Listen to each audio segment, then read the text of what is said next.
Hi, hello പ്രിയപ്പെട്ടവരെ, good morning. സമയം രാവിലെ 6 മണിയാവാൻ പോകുന്നുണ്ടോ? 5:55 കേട്ടോ. ചെറിയൊരു യാത്രയാണ്. നമ്മൾ ചെറുതിലെ ഒരുപാട് ഒരു 85-90 നമ്മുടെ വീടിനടുത്തുള്ള റഷീദ ചേച്ചി, സേബു അക്ക, അവരിൽ നിന്നാണ് ഈ ആറ്റിങ്കര പള്ളി എന്ന് പറഞ്ഞ ഒരു പള്ളിയെക്കുറിച്ച് കേൾക്കുന്നത്. ആറ്റിങ്കര പള്ളി നമ്മുടെ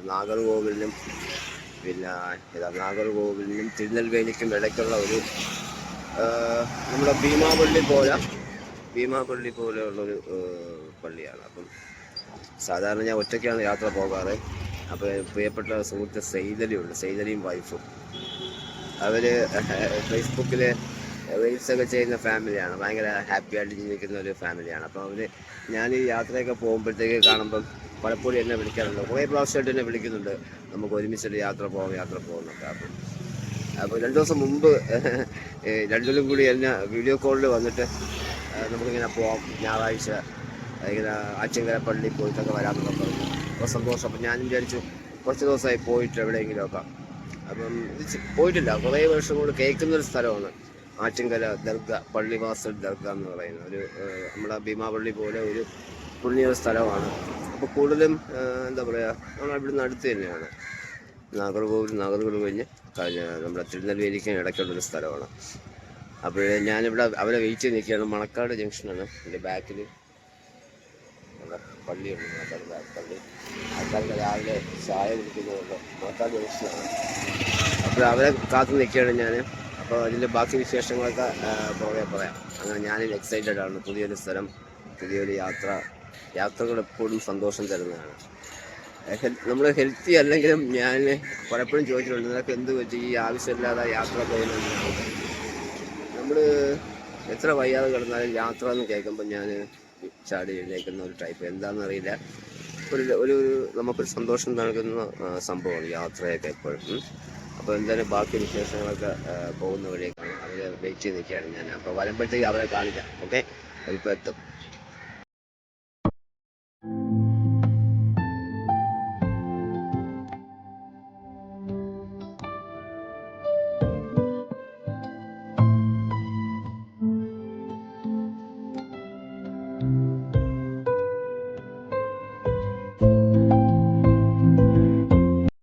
ഹായ്, നമസ്കാരം. ഇന്നത്തെ യാത്ര നമ്മുടെ തിരുവനന്തപുരത്ത് നിന്ന് മണക്കാടിലുള്ള രാജ്കുമാറിനെയും കൊണ്ട് ഇന്ന് നമ്മൾ അതർ സ്റ്റേറ്റിലേക്ക്, തമിഴ്നാട്ടിലേക്ക് പോവുകയാണ്. അവിടെ അതിപുരാതനവും പ്രസിദ്ധവുമായ ആറ്റിങ്കര പള്ളി എന്ന ആ പള്ളിവാസലിലേക്ക് ഒരു യാത്ര. എന്റെ പ്രിയ സുഹൃത്തായ രാജ്കുമാറിന്റെ എല്ലാ നന്മകൾക്കും വേണ്ടിയിട്ടൊരു പ്രാർത്ഥനയും, ജീവിതത്തിലെ പല അഭിലാഷങ്ങളും നടക്കാൻ പറ്റാതെ പോയ മോഹങ്ങളുമൊക്കെ മനസ്സിൽ കരുതി വെച്ച ആ സ്നേഹത്തിന്റെ ബാക്കി തൂവലായി നിൽക്കുന്ന എന്റെ പ്രിയ സുഹൃത്തിന് എല്ലാവിധ നന്മകളും അവന്റെ ശാരീരിക സുഖത്തിനും വേണ്ടിയിട്ട് പ്രാർത്ഥിക്കുവാൻ വേണ്ടി കൂടെയാണ് ഈ യാത്ര. നിങ്ങളുടെ എല്ലാവരുടെയും സപ്പോർട്ട് ഉണ്ടാവണം. ഈ എളിയ ഒരു കലാകാരനായ നമ്മുടെ രാജ്കുമാർ കോഫിക്കൂട്ടത്തിന്റെ പ്രധാന കണ്ണികളിൽ ഒരാളാണ്. നമ്മുടെ ജീവിതത്തിലെ സന്തോഷങ്ങളായ ചില നിമിഷങ്ങൾ വീട് കിട്ടി ഇരിക്കുന്ന ആ ഒരു അസുലഭ നിമിഷം എന്ന് പറയുന്നത് സൗഹൃദ കൂട്ടായ്മയാണ്. ആ കൂട്ടായ്മയിൽ കൂടി എന്റെ ഈ പ്രിയ സുഹൃത്തിനെ എനിക്ക് കിട്ടിയിട്ട് വർഷങ്ങളോളമായി. പ്രവാസ ജീവിതത്തിൽ ഒരുമിച്ച് കണ്ടുമുട്ടാതെ അക്കരെ ഇക്കരെ നിന്നുകൊണ്ട് ഫോണിൽ കൂടി കഥ പറയുകയും ഗാനങ്ങൾ ആലപിക്കുകയും അങ്ങോട്ടും ഇങ്ങോട്ടും അന്താക്ഷരി കളിക്കുകയും ചെയ്ത ഒരുപാട് ദിനരാത്രങ്ങൾ കഴിഞ്ഞുപോയി. അങ്ങനെ ഒരുപാട് വെള്ളിയാഴ്ചകൾ നമ്മൾ രാത്രി പകലാക്കി മാറ്റിയിട്ടുണ്ട്. ആ ഒരു നിമിഷത്തിന് ശേഷം ഈ രാജ്കുമാറിനെ എനിക്ക് നേരിട്ട് കിട്ടിയത് വർഷങ്ങൾക്ക് ശേഷം ഈ ഒരു അസുലഭ നിമിഷത്തിലാണ്. എല്ലാവരുടെയും സപ്പോർട്ട് ഉണ്ടാവണം, എല്ലാവരുടെയും പ്രാർത്ഥന ഉണ്ടാവണം. ഈ യാത്ര ഞങ്ങൾ തുടങ്ങുന്നത് ഒരു ദിവസം ഞായറാഴ്ച രാവിലെ 6 മണിക്ക് പോകാമെന്ന് പറഞ്ഞുകൊണ്ട് രാജ്കുമാറിനെ ഞാൻ റോഡിൽ 2 മണിക്കൂർ പിടിച്ചു നിർത്തി. ആ ഒരു വിഷമത്തിൽ എന്നോട് വരണില്ല എന്ന് പറഞ്ഞ് പിണങ്ങി വീട്ടിൽ പോയി കിടക്കാൻ പോയ രാജ്കുമാറിനെ വീണ്ടും ഞാൻ നിർബന്ധിച്ച് വിളിച്ച് എന്റെ കൂടെ കൂട്ടി. സത്യങ്ങളാണ് പറയുന്നത്. അപ്പൊ ഇന്നത്തെ യാത്രയിൽ ഞാനും എന്റെ പ്രിയ പത്നിയും രാജ്കുമാറുമാണ് ഈ യാത്രയിൽ നമ്മളോടൊപ്പം അനുഗമിക്കുന്നത്. എന്തായാലും നമ്മൾ രാവിലെ പോകണമെന്ന് പറഞ്ഞ യാത്ര 2 മണിക്കൂർ ഡിലേ ആണെങ്കിലും വളരെ സന്തോഷമായിട്ട് നമ്മള് ഈ യാത്ര തുടരുകയാണ്. ഇപ്പോൾ കോവളം കഴിഞ്ഞിരിക്കുന്നു. എന്തായാലും ഇന്ന് വളരെ ഭംഗിയായി ഈ യാത്ര പൂർത്തീകരിച്ച് അതിന്റെ വിശേഷങ്ങൾ നിങ്ങളെല്ലാം അറിയിക്കുന്നതായിരിക്കും. എല്ലാവർക്കും നല്ലത് മാത്രം വരട്ടെ എന്ന് ആത്മാർത്ഥമായി പ്രാർത്ഥിച്ചുകൊണ്ട് യാത്ര തുടരട്ടെ. എന്തായാലും വളരെ സന്തോഷമാണ്. ഒരുപാട് നാളായി സേതരിയായിട്ട് ഞാൻ ഒറ്റയ്ക്ക് സോളോ പോകുമ്പോ എപ്പോഴും പറയും രണ്ടിനും കൂടി നമുക്ക് ഒരുമിച്ച് പോകാം. പക്ഷെ ഓരോന്നിനുള്ള സമയമുണ്ടല്ലേ. നമ്മൾ വിചാരിച്ച മാത്രം പോരാ, മകളിൽ നിൽക്കുന്ന ഒരാളും കൂടിയാണ്.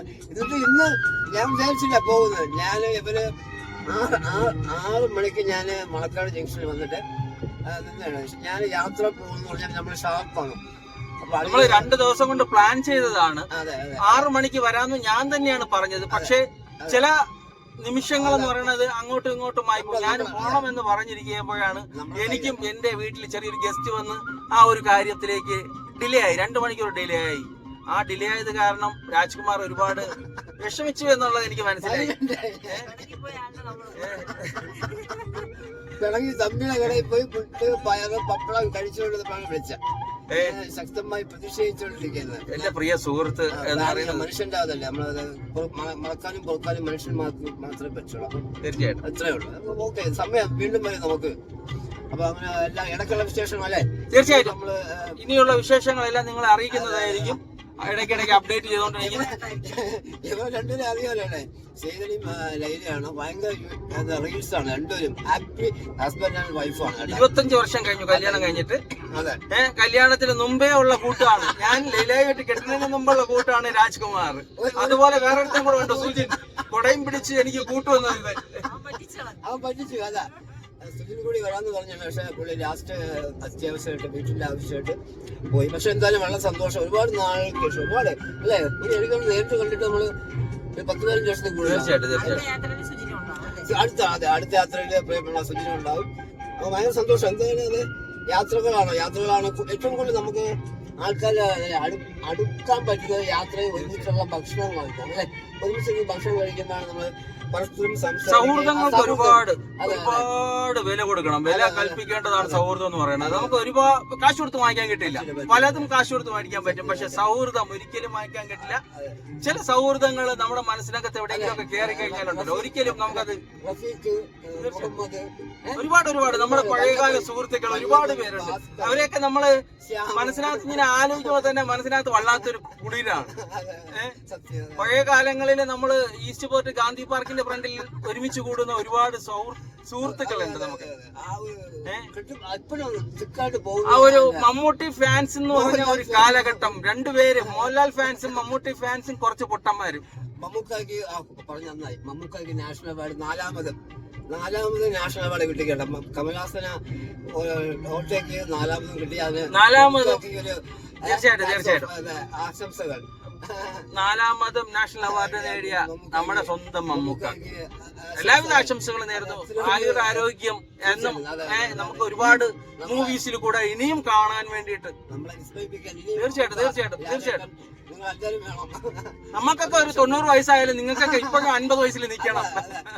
ശരിക്കും പറഞ്ഞാൽ നമ്മള് മമ്മൂക്ക എല്ലാവരുടെ ഫാൻസ് ആണെങ്കിലും ഭയങ്കര ഫ്രണ്ട്സ് ആണ്. പണ്ടൊക്കെ അങ്ങനെ അടി ബഹളമൊന്നുമില്ല. ഇപ്പോഴാണ് ഭയങ്കര പൊങ്കാല ആ വാക്കുകൾ കേൾക്കുന്നത് ഇപ്പോഴാണ് അല്ലേ. പരസ്പരം അങ്ങോട്ടും ഇങ്ങോട്ടും മമ്മൂട്ടി വർഷങ്ങൾക്ക് മുമ്പ് മമ്മൂട്ടിയുടെ പടം വന്നു കഴിഞ്ഞാൽ മോഹൻലാൽ ഫാൻസും മോഹൻലാലിന്റെ പടം വന്നു കഴിഞ്ഞാൽ മമ്മൂട്ടി ഫാൻസും ഒരുമിച്ച് കാണുന്ന ഒരു ദിനങ്ങൾ കുറെ നാളുകൾ ഉണ്ടായിരുന്നു. പരസ്പരം ഫ്ലെക്സ് വെക്കാൻ പോകുന്നത് വരെ. അറിയില്ല ഇപ്പോഴുള്ള ജെൻസിക്ക് അതിപ്പോ അറിയില്ല നമ്മളെ ബന്ധം എത്രത്തോളം ഇതാണെന്നുള്ളത്. അവർക്ക് ഇച്ചാക്കി മമ്മൂക്ക എങ്ങനെയാണോ അതേപോലെയാണ് അല്ലേ. തീർച്ചയായിട്ടും എന്തായാലും വളരെ സന്തോഷം. ഒരുപാട് നാളുകൾക്ക് ശേഷമുള്ള ഒരു യാത്രയാണ്, കൂടിക്കാഴ്ചയാണ്. 15 വർഷങ്ങൾക്ക് മുമ്പുള്ള ഒരു സുഹൃത്തിനെ നേരിട്ട് കാണാൻ കഴിഞ്ഞു. നേരിട്ട് കൂട്ടി ഫോണിൽ സംസാരിക്കുമെങ്കിലും നേരിട്ട് കാണുന്നത് പ്രവാസ ജീവിതമൊക്കെ കഴിഞ്ഞ ഒരുപാട് നാളുകൾക്ക് ശേഷം 15 വർഷങ്ങൾക്ക് ശേഷമാണ്. എന്തായാലും രാജ്കുമാറിനെ എനിക്ക് ഇന്ന് കാണാനും കൂടെ കൂട്ടാനും കഴിഞ്ഞതിൽ ഒരുപാട് സന്തോഷമുണ്ട്. രാജ്കുമാറിന്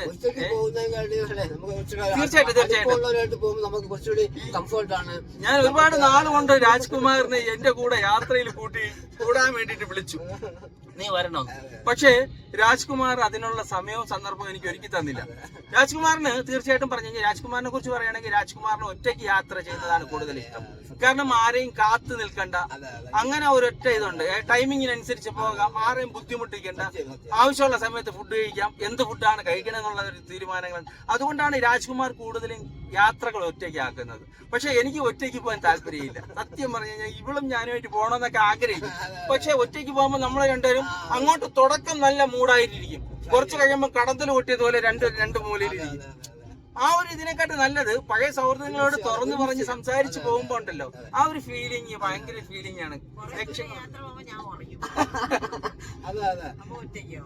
അപ്പൊ അങ്ങനെ രാജ്കുമാറിന് ഇതൊരു പുതിയ അനുഭവമാകട്ടെ, ഞങ്ങൾക്കും ഒരു പുതിയ അനുഭവമാണ്. തീർച്ചയായിട്ടും ഇതുപോലുള്ള യാത്രകൾ വീണ്ടും മുന്നോട്ടുള്ള യാത്രകൾ തീർച്ചയായിട്ടും നിങ്ങളും യാത്ര ചെയ്യണം. ഇത് നമുക്ക് ഒരുപാട് കാലം കൊണ്ട് നമ്മൾ ജീവിക്കുന്നുണ്ട്. പക്ഷെ നമ്മൾക്ക് വേണ്ടിയിട്ടെന്ന് പറഞ്ഞൊരു യാത്ര ചെയ്ത് കുറച്ച് സന്തോഷം കണ്ടെത്താൻ നിങ്ങൾ ആരെങ്കിലും ഒക്കെ ശ്രമിച്ചിട്ടുണ്ടോ? വളരെ കുറച്ച് ആൾക്കാർ മാത്രം. നിങ്ങൾ കാണുന്ന ഓരോരുത്തരും ഒരു മാസത്തിൽ ഒരു ട്രിപ്പ് നിങ്ങൾ പോകണം. നിങ്ങളെ വേണ്ടപ്പെട്ടവരുമായിട്ട് സുഹൃത്തുക്കളായിട്ടൊക്കെ ഒരു ട്രിപ്പ് പോകണം. ചെറിയ ട്രിപ്പ് മതി, വലിയ കാശ് മുടക്കിയുള്ള ട്രിപ്പ് ഒന്നും പോകണ്ട, ചെറിയ ട്രിപ്പ് പോയാൽ മതി. സത്യമായിട്ട് അതൊരു പ്രത്യേക ഫീലിംഗ് ആയിരിക്കും. അത് നിങ്ങളുടെ ഓർമ്മയിൽ നിൽക്കുന്ന ഒരു കാര്യമായിരിക്കും. തീർച്ചയായിട്ടും ഇതൊക്കെ ഒരു ഫീലിംഗ് ആണ്, നമുക്ക് ഒരിക്കലും മറക്കാൻ പറ്റില്ല. ഇനിയുള്ള നാളുകൾ കുറച്ച് നിങ്ങളൊക്കെ വളരെ സന്തോഷിക്കണം. നമ്മുടെ മനസ്സിനകത്തൊരു സന്തോഷം വേണ്ടേ? ആ സന്തോഷം വേണമെന്നുണ്ടെങ്കിൽ ഇങ്ങനെയുള്ള ചെറിയ ചെറിയ യാത്രകൾ വേണമെങ്കിൽ നമ്മുടെ മനസ്സിനകത്തുള്ള വിഷമങ്ങളൊക്കെ മാറി. എല്ലാവർക്കും പല രീതിയിലുള്ള വിഷമങ്ങൾ മനസ്സിനകത്തുണ്ടാവും. പക്ഷെ ആ മനസ്സിനകത്തുനിന്ന് വിഷമം മാറി ഹാപ്പിനെസ് ഉണ്ടാവണമെന്നുണ്ടെങ്കിൽ യാത്രകൾ ചെയ്യണം. യാത്രകൾ നമ്മൾ പല രീതിയിലും പല ടേണിംഗ് പോയിന്റിലെത്തി ഒരുപാട് ദൂരമൊന്നും ഒരു വിഷയമല്ല. നമ്മൾ വളരെ ചെറിയ ചെറിയ യാത്രകൾ ചെയ്താൽ മതി. നമ്മൾ അടുത്തുള്ള സ്ഥലങ്ങൾ തന്നെ ഒരുപാട് പേര് കാണാത്തവരുണ്ട്. നമ്മളെ വീടിനടുത്തുള്ള ഒരുപാട് സ്ഥലങ്ങൾ ഉണ്ടാവും. അവിടെ പോയി കുറച്ചു നേരം ഒന്ന് ഇരുന്ന് നോക്കൂ. ഒരു അരമണിക്കൂർ നിങ്ങളെ സുഹൃത്തുക്കളുമായിട്ട്, നിങ്ങളുടെ വീട്ടുകാരുമായിട്ട്, നിങ്ങളുടെ മക്കളുമായിട്ടൊക്കെ ഒന്ന് ഇരുന്ന് നോക്കൂ. ഒരു പ്രത്യേക കുറച്ച് ഭക്ഷണമൊക്കെ ഉണ്ടാക്കി പോയി അവിടെ ചെന്നിരുന്ന് സംസാരിച്ച് ഒന്ന് കഴിച്ചു നോക്കൂ. നിങ്ങൾക്കൊരു പ്രത്യേക ഫീലിംഗ് ആയിരിക്കും. അതിൽ യാതൊരു സംശയവും വേണ്ട. നമ്മുടെ യാത്ര എന്തായാലും പിന്തുടരുക. ഞങ്ങൾ ഈ യാത്ര ഇത് ഒരു വലിയൊരു തുടക്കമാകട്ടെ എന്ന് മാത്രം പറയുന്നു. തീർച്ചയായിട്ടും ഈ ഒരു യാത്ര നിങ്ങൾക്ക് കാണാനും ഈ യാത്രയിൽ കൂടി നിങ്ങൾക്ക് പല കാര്യങ്ങളും മനസ്സിലാക്കാനുമുള്ള ഒരു ഭാഗ്യമായിരിക്കും എന്ന് തന്നെ പറയാം. എന്തായാലും എല്ലാവിധ ആശംസകളും. നിങ്ങൾ എല്ലാവർക്കും നല്ലത് മാത്രം വരട്ടേത്. തീർച്ചയായിട്ടും നമ്മൾ ദൈവത്തിനോട് പ്രാർത്ഥിക്കുന്നത് നമുക്ക് മാത്രമല്ല, നമ്മളെ കൂട്ടത്തിലുള്ള എല്ലാവർക്കും നല്ലത് വരണം, നല്ലത് മാത്രം വരണം എന്ന് മാത്രം പ്രാർത്ഥിക്കുന്നു. വീണ്ടും വിശേഷങ്ങളുമായിട്ട് തീർച്ചയായിട്ടും നമ്മളെ പള്ളിവാസലിലാണ് പോകുന്നത്. അതൊരു ആറ്റിങ്ങര പള്ളിയാണ്, പ്രസിദ്ധമാണ്.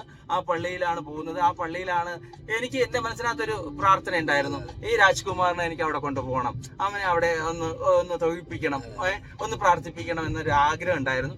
അതാണ് എന്റെ യാത്രയുടെ തുടക്കം. അവനുമായിട്ട് പോകുന്നു. എന്റെ പ്രിയ സുഹൃത്തിന് ജീവിതത്തിലെ ശരീരത്തിനും എല്ലാം നല്ലൊരു സുഖം കിട്ടട്ടെ എന്ന് മാത്രം പ്രാർത്ഥിക്കുന്നു. അതേപോലെ നിങ്ങൾക്കും കാണുന്ന നിങ്ങൾ ഓരോരുത്തർക്കും ഈ വീഡിയോ കാണുന്ന നിങ്ങൾ ഓരോരുത്തർക്കും ജീവിതത്തിൽ നല്ല സന്തോഷവും സ്നേഹവും നിറഞ്ഞ ദിവസങ്ങളാകട്ടെ മുന്നോട്ടുള്ളത്. നിങ്ങളുടെ കുടുംബജീവിതം, ദാമ്പത്യ ജീവിതം ഒക്കെ സന്തോഷകരമായിട്ട് പോകാൻ നിങ്ങൾക്ക് ദൈവം അനുഗ്രഹിക്കട്ടെ എന്ന് ആത്മാർത്ഥമായിട്ട് പ്രാർത്ഥിക്കുന്നു. എല്ലാത്തിനും എന്റെ സ്വന്തം ഭയങ്കര അഭിനയമാണ്. ഭയങ്കരമായിട്ട് നന്നായി പെർഫോം ചെയ്യുന്നത് രണ്ടുപേരും. ഞാൻ എല്ലാ കാര്യവും ഇവരുടെ റീൽസ് കണ്ട് കമന്റ് ചെയ്യും. ഒരുപാട് അറിയാലോ ആൾക്കാർ അമ്മയെ തല്ലിയാലും രണ്ട് പക്ഷമുള്ള ആളാണ് നമ്മളത്. നമ്മളെ സന്തോഷങ്ങൾ നമ്മൾ തന്നെ കണ്ടെത്തണം. വേറെ ആരും നമുക്ക് നമ്മളെ നിരുത്സാഹപ്പെടുത്താനേ ആൾക്കാർ നോക്കുള്ളൂ. പക്ഷെ സ്വയം വഴിവെച്ച് അതെ വഴിവെച്ച് യെസ് അതാണ് എനിക്ക് ഭയങ്കര ഇഷ്ടമാണ്. ജീവിതം എന്ന് പറയുന്നത് നമുക്ക് ഒന്നേ ഉള്ളൂ. ആ ജീവിതം നമ്മൾ ജീവിച്ച് കാണിക്കുക മറ്റുള്ളവരുടെ അടുത്ത്. പലരും പലതും പറയും. ഇതിനകത്ത് നമുക്ക് തടസ്സം നിൽക്കാൻ, നമ്മൾ ഏത് വഴി വെട്ടിയാലും ഒരു സ്ഥാപനം തുടങ്ങിയാലും അതിന് ബ്ലോക്കായിട്ട് നിൽക്കാൻ പലരും വരും. പക്ഷെ നമ്മൾ അതെല്ലാം തരണം ചെയ്ത് മുന്നോട്ട് പോയി കഴിഞ്ഞാൽ നമ്മുടെ ജീവിതം വളരെ പൂങ്കാവനമാകുമെന്ന് തന്നെ പറയാം. സത്യമാണ്. എല്ലാം നമ്മൾ തരണം ചെയ്യും എന്നുള്ളൊരു മനസ്സിനൊരു ധൈര്യം ഉണ്ടല്ലോ. ആ ധൈര്യം ഉണ്ടെങ്കിലോ നിങ്ങൾ എല്ലാവരും മുന്നോട്ട് പോകും. നിങ്ങളുടെ മനസ്സിനകത്ത് തോന്നുന്ന കാര്യം നിങ്ങൾ ചെയ്യണം. നമുക്ക് ആര് തടസ്സം നിന്നാലും നമുക്കത് ചെയ്യാൻ പറ്റും എന്നൊരു ദൃഢപ്രതിജ്ഞ നമ്മുടെ മനസ്സിനകത്തുണ്ടെങ്കിൽ തീർച്ചയായിട്ടും നമുക്കത് മുന്നോട്ട് പോകാൻ പറ്റും എന്നുള്ളത് മാത്രമേ എനിക്ക് പറയാനുള്ളൂ. വിശേഷങ്ങൾ നമ്മൾ പള്ളിവാസലിൽ ചെന്നിട്ട് പള്ളിയുടെ പോയിട്ട് അവിടുത്തെ വിശേഷങ്ങളെല്ലാം പറയുന്നതായിരിക്കും. ഓക്കെ, അത് കഴിഞ്ഞിട്ട് അടുത്ത യാത്രയുള്ളത് പറയുന്നതായിരിക്കും. Okay, thank you. അപ്പം ഓക്കെ.